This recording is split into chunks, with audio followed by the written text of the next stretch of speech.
Welcome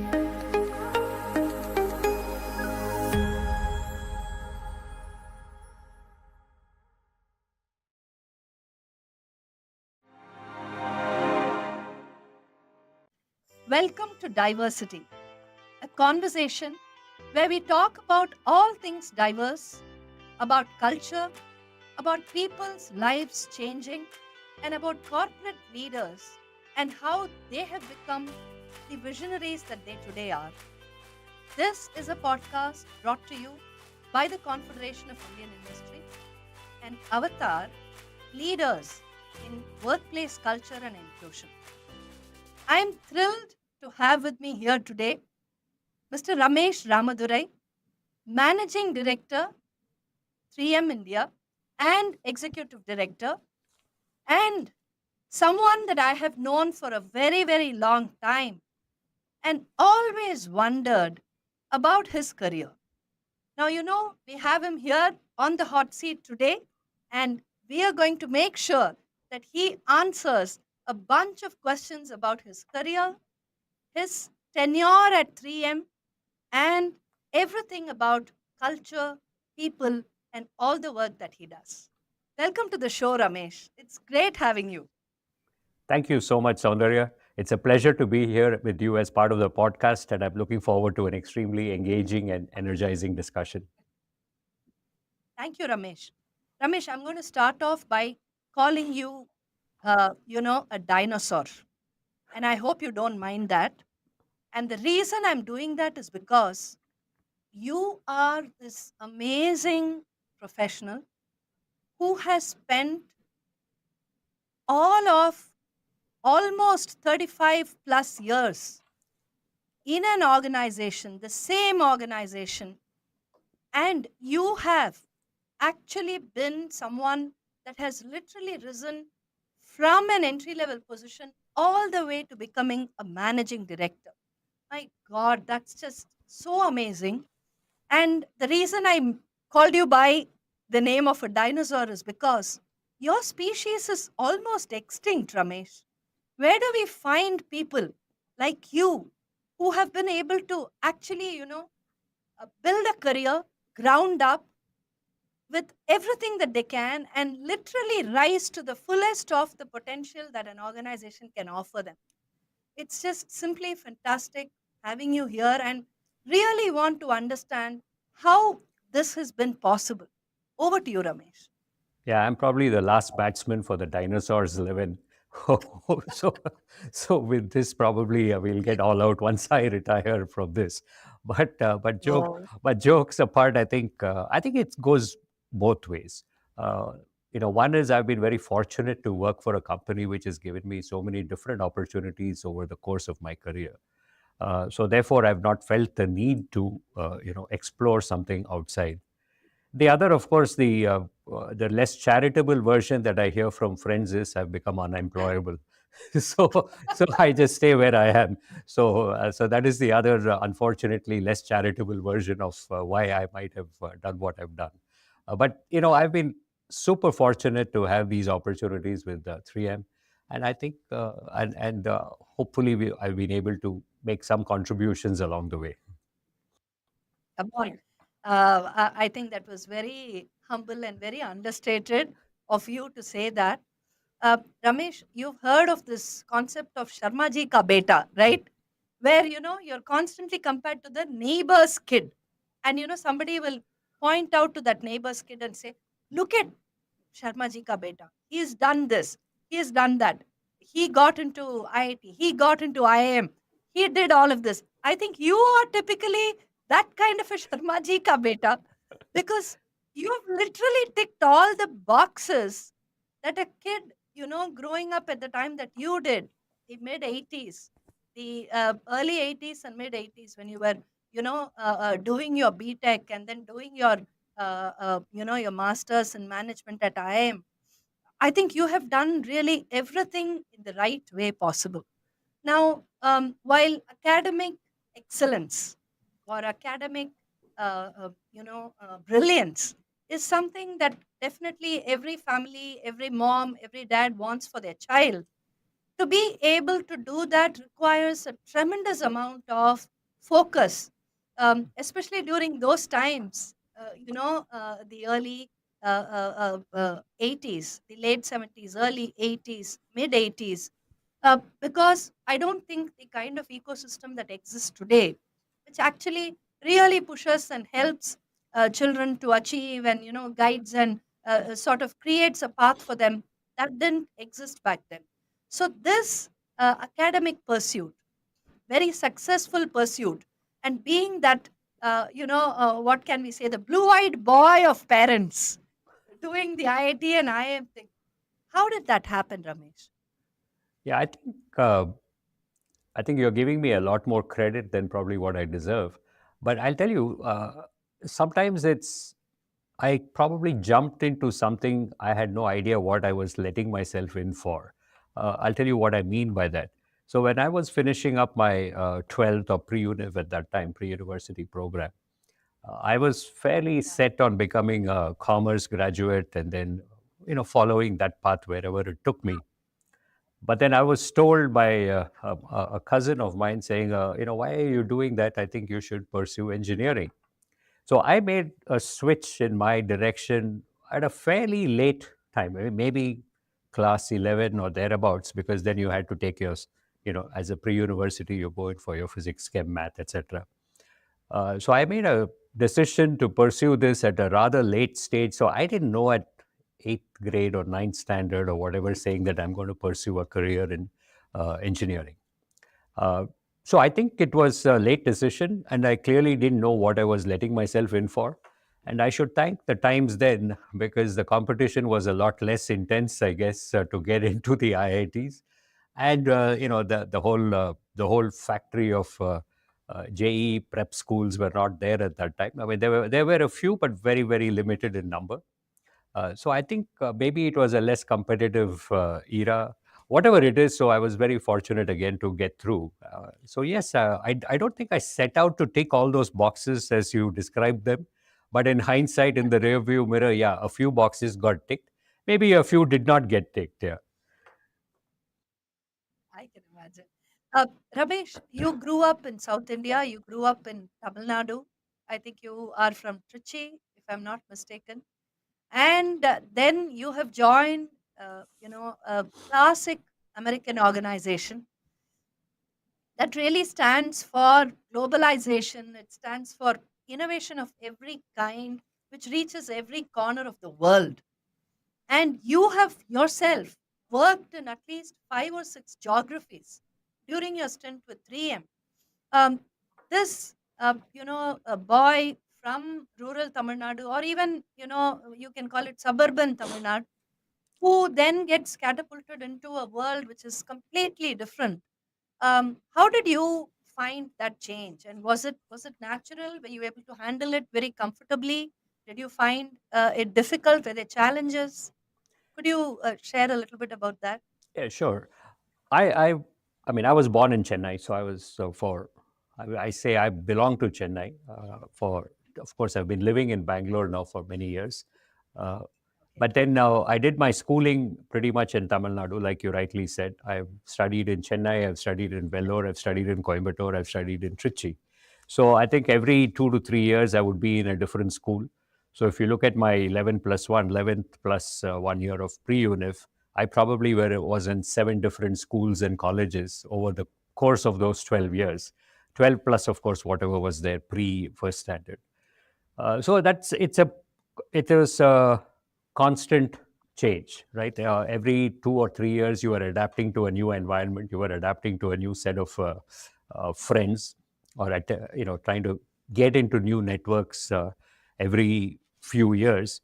So I guess at that time, obviously, you had never really thought about it. You went with the flow. You tried to make it have work, and that's about it. You went on with your business. But later, I think as I prepare for the program like this to have this conversation with you, there are certain things I realize sometimes I don't reflect on enough, and this is one of them. The amount of change I've probably been through. The other big change was, going from somebody who's lived his entire life in Tamil Nadu in different cities, including, tier two cities. being thrown into the middle of an institution of like IIT in Kanpur. So Kanpur was also a very interesting city to go to. I joined IIT in 1978, so 1970 late 70s. It was very different, from a cultural standpoint, from how you engage with people, etc. Was completely different from what I was used to. Uh, so I think that was, in hindsight, that was probably a great thing to have happened, because it's one of those sink or swim kind of situations where obviously you swim, come out swimming.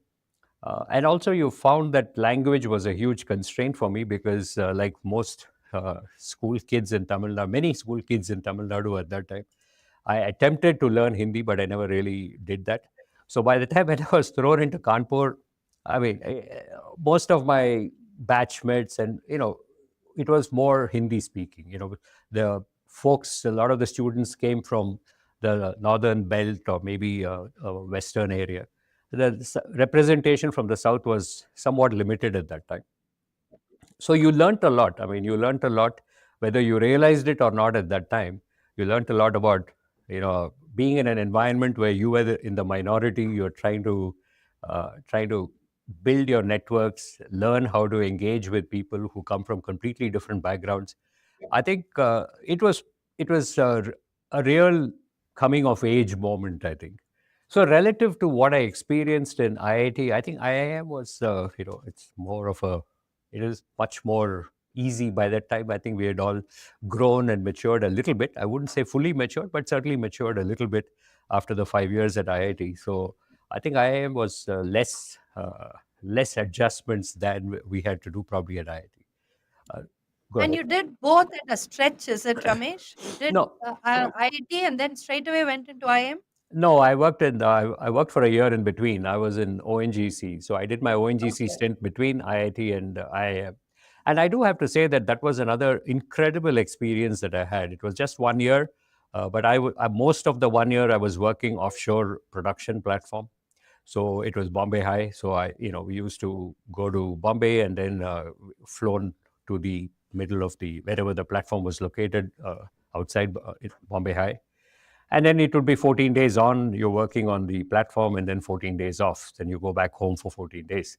So it was a very different lifestyle. You had 12-hour shifts. Uh, you know, you go into a night shift, you come out after the day shift. So it was a very interesting experience. A very, very strong focus on safety, because I mean, goes without saying that is very critical. So very, very strong focus on safety. A culture of safety was very high there. So I think you learned something very different in that environment as well.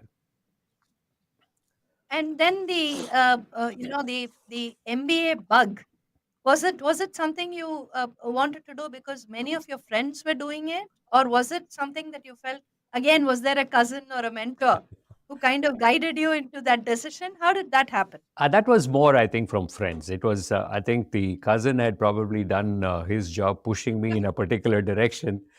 so, so I wasn't going to lean too much on him. Although, yeah, I must confess, even to this day, we kind of talk about a number of things.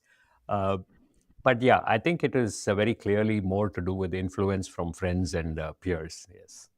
Got it. Got it. And post your MBA, your first job has been with TVS Motors. Is that correct? Actually joined Sundaram Clayton in Chennai, and then I worked there Oh, for, Sundaram. yeah, yeah. I Uh-huh. worked with I mean, I just say TVS Group, but I joined Sundaram Clayton in Chennai, and then I was transferred internally to TVS, at that time TVS Suzuki Limited, now TVS Motors, in Bangalore. So I was there at the Hosur factory, but living in Bangalore. Wow. So that's when we moved to Bangalore. That was back in 1988. Uh, so, so it was an interesting change, but it was an internal transfer. And again, the learnings there were tremendous, because you know in terms of the focus on, I talked about safety in ONGC. Yeah. Again, the focus on quality, the focus on trying new things, new business processes, business practices, uh, you know X matrix, or what we call Hoshin Kanri now. A lot of those exposure to that, I mean, I'm talking about mid to late 80s, which Yeah. was very, very, they were really ahead of the curve. And it was really interesting to learn. a lot of those best practices, or even how do you iterate to come up to the best practice? So I think it was a very incredibly rich journey.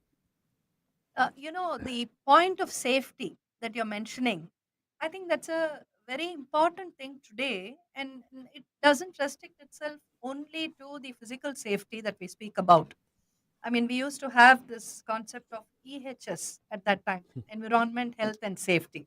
Yeah, and companies like TVS were really leaders in it, because I think they saw a workplace and they saw what was going on over there from a perspective of actual well-being of employees, and they created that very very strong culture of EHS in everything. Then, of course, you've moved into 3M. And you know what? I must share this with you. In our line of work, in the space of women's workforce participation, and in actually kind of, talking to our corporates about what women go through, we talk about another 3M. And this is marriage, maternity, and motherhood. So whenever we talk to, people, we say, I actually say this. I say I used to work for Citibank and then 3M happened. And then people will be very curious to know if I quit City and join 3M. And then I'll tell no, marriage, maternity, and motherhood. So, so I know that from TVS go to the real 3M, uh, you know, um, the whole aspect of safety would have taken on a very global sort of a perspective for you. And in this, if we were to look at psychological safety, which today I think has received the very right kind of attention that it requires. For in a high performing environment, in an environment where you are expected to do exceedingly well, and therefore there's competition, and therefore there's all of the aspects of competing with very very different people, receiving feedback, being open to that. All of these are aspects of psychological safety. What are your thoughts around this, Ramesh? You raise an extremely interesting and important point. I think I, my headline is going to be we have a lot to do, okay, on psychological safety, and I'll tell you why I think so. I'll go back to your first comment about EHS, health and safety. So anytime you start a business review or a review of factory operations, the first thing you always review is what's the health and safety scorecard? Have there been injuries, recordable injuries? Have there been any other reportable incidents, et cetera, et cetera? So that is almost de rigueur in most companies. You start with your health and safety scorecard. You talk about in a broader context like 3M, in company town halls, connections, forums, etc. There is a lot of emphasis on ethics and compliance. We talk a lot, tone at the top, ethics and compliance. What's the right way of doing business? What's the code of conduct? And the fact that there are no, certain things are absolutely non-negotiable, and there's a constantly I don't want to use the word teach, but almost like reinforce it during the course of the year. However, psychological safety, I think, has some ways to go to attain this level of tone at the top. We talk about it, but we talk about it in very distributed and fragmented manner in small team meetings, etc.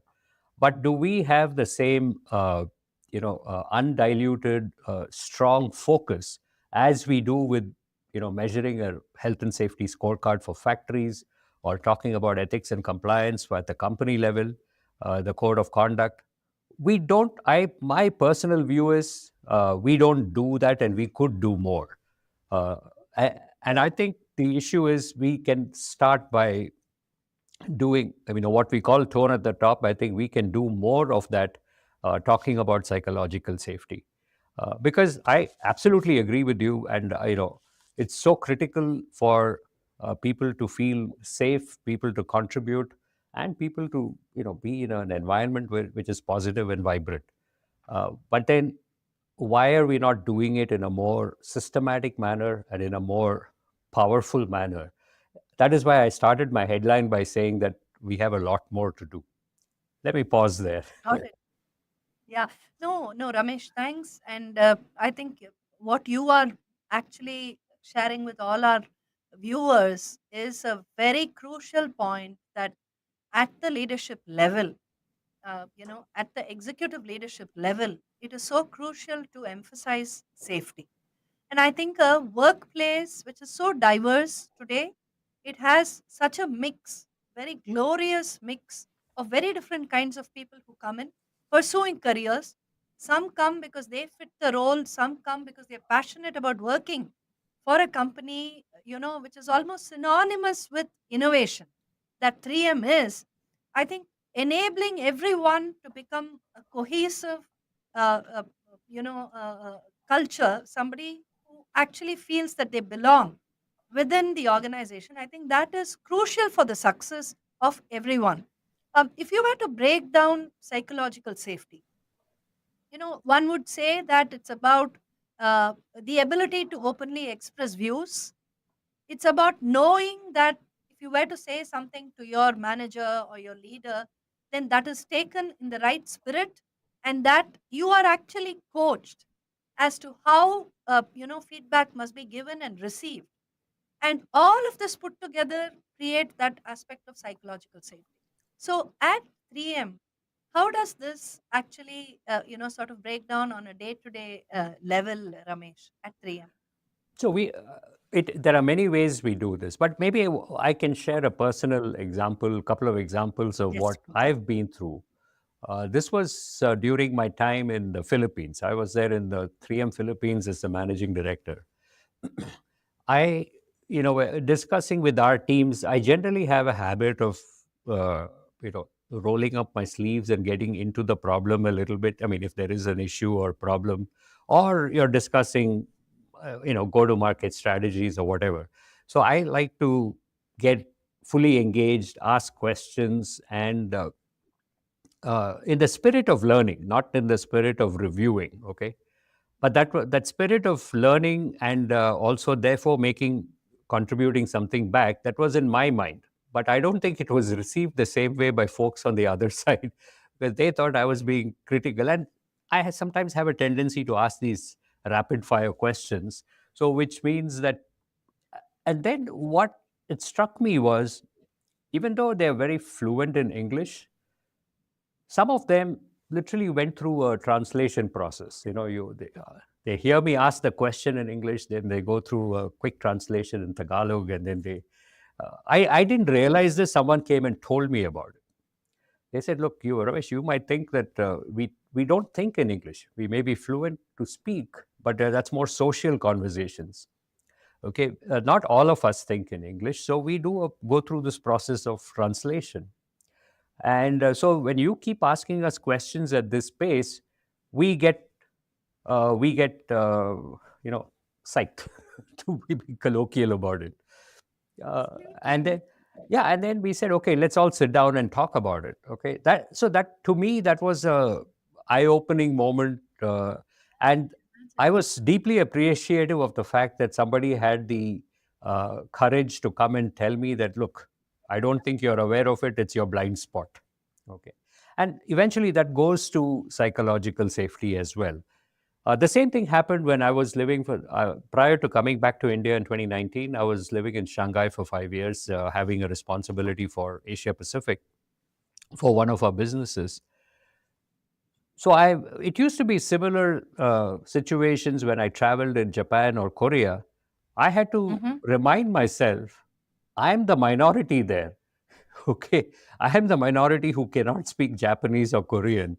And then I'm working with teams. I'm trying to influence teams, and sometimes they report it to you. Sometimes you work through influence, and as in a matrix organization. So then you realize that you also have to. I have to change. I have to review the way I conduct myself. I engage with them. I ask them questions. So I think earning their trust when you're working with such diverse teams, it doesn't matter whether you're the boss or their, you have a influencing role with them. At the end of the day, you have to earn their trust, especially when you work in multicultural situations. The point is, why do we assume? We all assume as Indians we are not diverse. I mean, there is so much diversity within the country. It amazed me that I had to go to a Philippines or a Japan or a Korea, of course China, to be reminded that you have to be how do you be sensitive to the cultural differences, language differences. I mean, the same thing applies here very much. When you have people, like you rightly said, people come from different backgrounds, they speak different languages as mother tongues. Uh, are we as sensitive here in our own country, in our own operations, as we would be when you're working cross border? Absolutely. Oh, you said that so very well. And as you were speaking, I also had this other thought in my mind. Very often we tend to confuse diversity with inclusiveness. We think that all the differences that we see in our workplace, that is the sum and substance of it.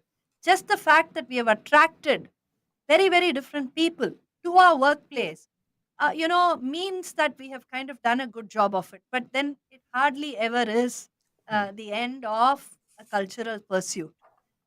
Unless we create a workplace where everyone feels that they are confident enough to talk about what they do, to ask for resources, to ask for solutions, to solve problems for others, and to really feel that they have a sense of ownership and accountability to that organization, then inclusiveness is probably the most important thing that is required in such a scenario. So I was really thinking about it, and it also made me think of another thing, Ramesh. 3M's products, I mean, the kind of diversity that's there in it, it's just mind boggling.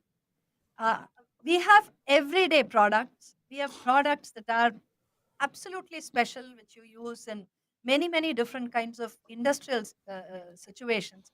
And then you have products for the rural part of India. So I actually wanted to ask you, um, you must be also employing a significant number of people who work in Indian heartland, in the heartlands of India. So, what would how do you really look at integrating them? How do you see this diversity of products that 3M offers as a way to actually reach pockets of India which probably otherwise no other product is really able to reach? Yeah, I think let me go back to the earlier comment that you made. The comment about demographics and inclusion.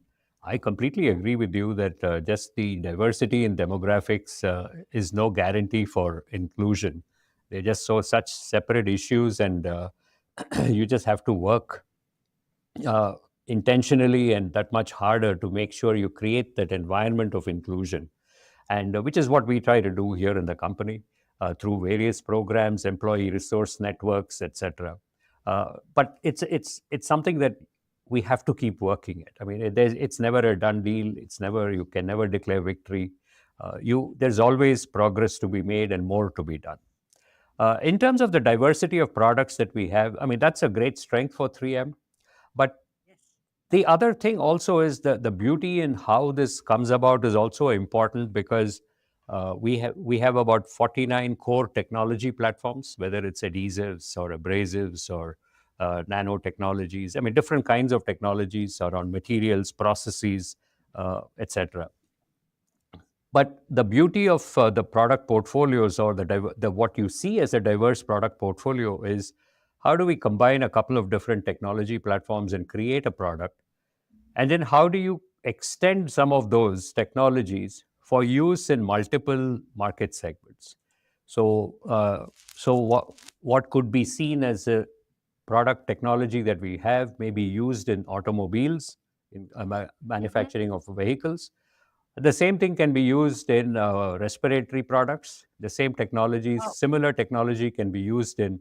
We don't sell much of that in India. In the US, if you go, you have your home filtration for your furnaces, etc., in the basement. So a lot of those purification technologies. So a lot of so there are many such examples. Okay, so you take a core technology platform and how do you extend it to find applications in different market segments? So, so what that means is, with about 49 different technologies, and the way you combine them and the way you extend them to different markets, whether it's consumer, industrial, automotive, electronics, etc., you create a very broad portfolio of products, which you see as a diversity, which is not unlike what we see, amongst people. Yes, you mix and match, and then there's just so much of diversity there, along different demographic vectors you can talk about. There is more diversity. So I think that's something we do. And to the point about what are we doing in the heartland, I think our business is it's got a lot of opportunity to grow in the rural segments. I think we are still a relatively urban to semi-urban focused business for a lot of our product portfolios today and the markets that we serve. So I think there is an opportunity for us to do a lot more in the truly rural segments of the country and the markets that we serve.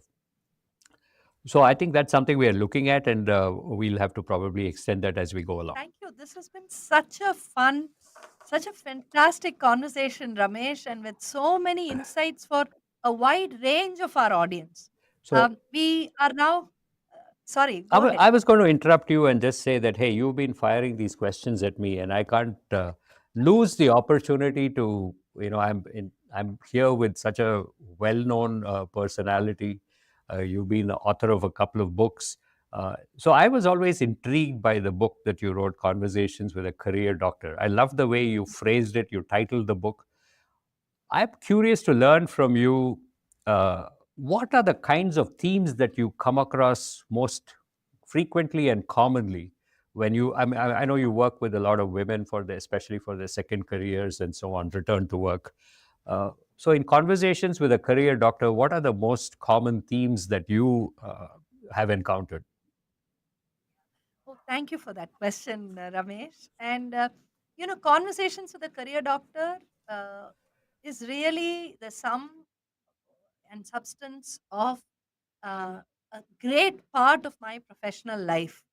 A lot of women who have interacted with us, they have shared their stories.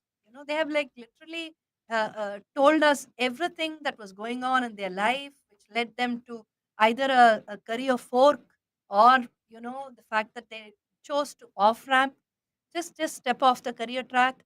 Many different things, and it could be something very small, tiny, insignificant. Now you think about it, but at that point of time, that problem took on this ginormous proportion, which then made her want to say that no, I can't deal with all of this, and I'm quitting.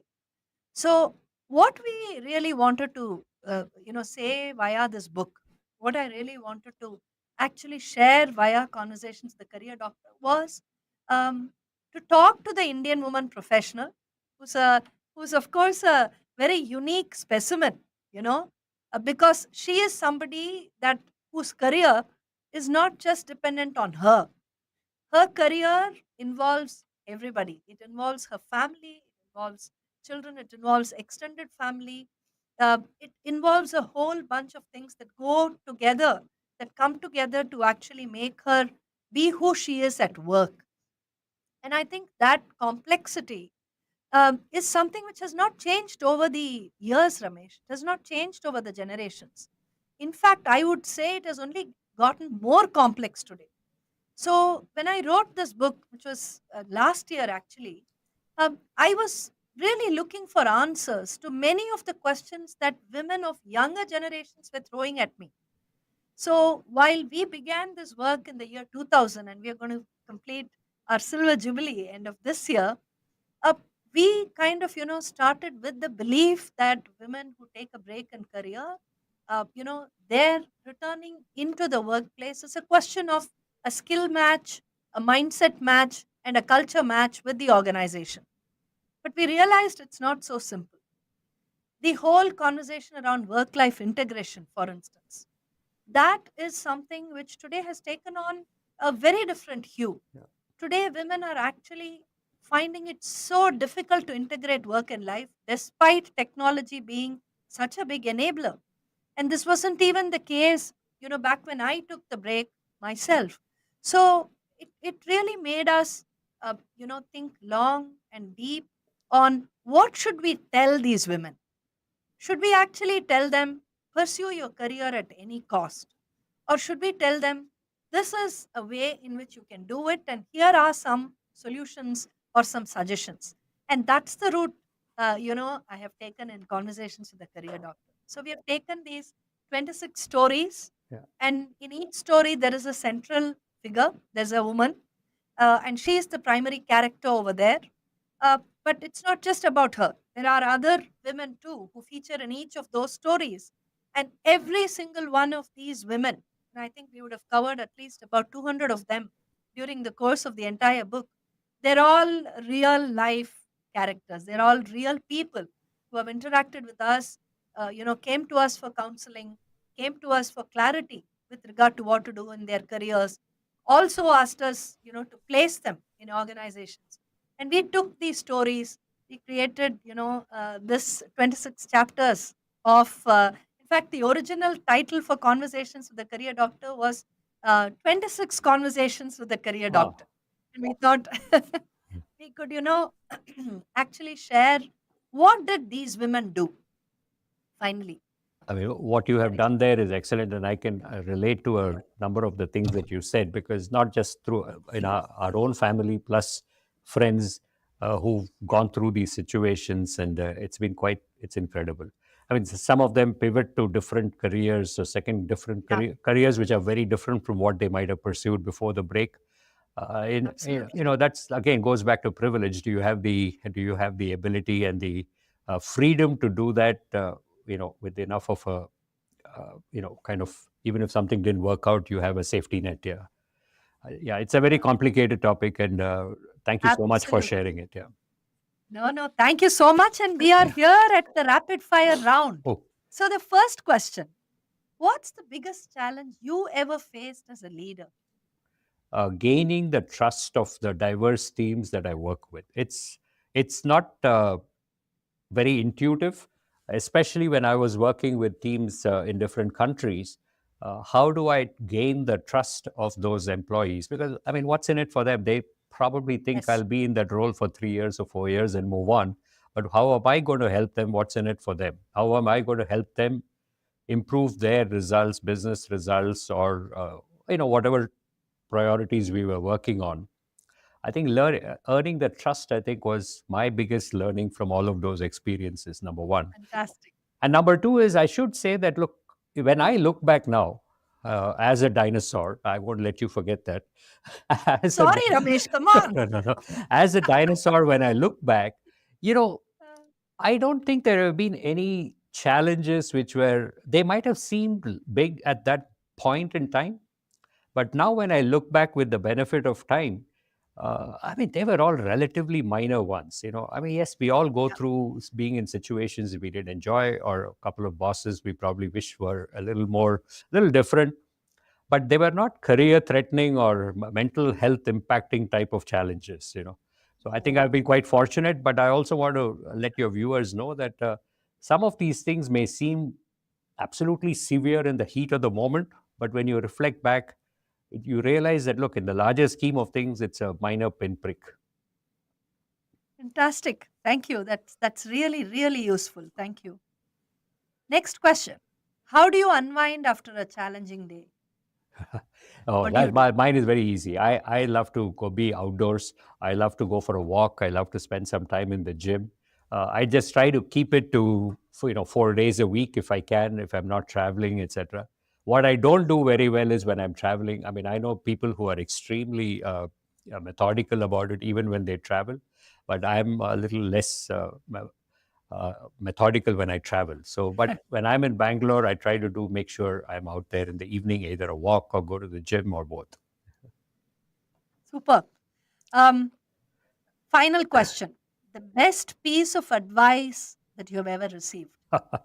This one, I've said this before in other forums. This is the best piece of advice, and also the one which I did not listen to. Is Oh, yeah, it's a two in one. I mean, I was told the best piece of advice given to me when I was starting out on my career many years ago was, don't let yourself be defined by the company that you work for. Okay. I mean, meaning you must be your personal brand. And I think you've talked yeah. about it a little bit. What is your personal brand? If you take off the trappings or the clippings of 3M from you, who are you? Okay. Uh, i think i think that's a great piece of advice. It's still valid today as it was 35 years ago.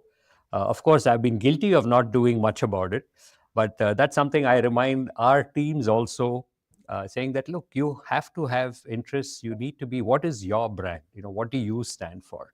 It can't be defined by the place where you work. How wonderful was that?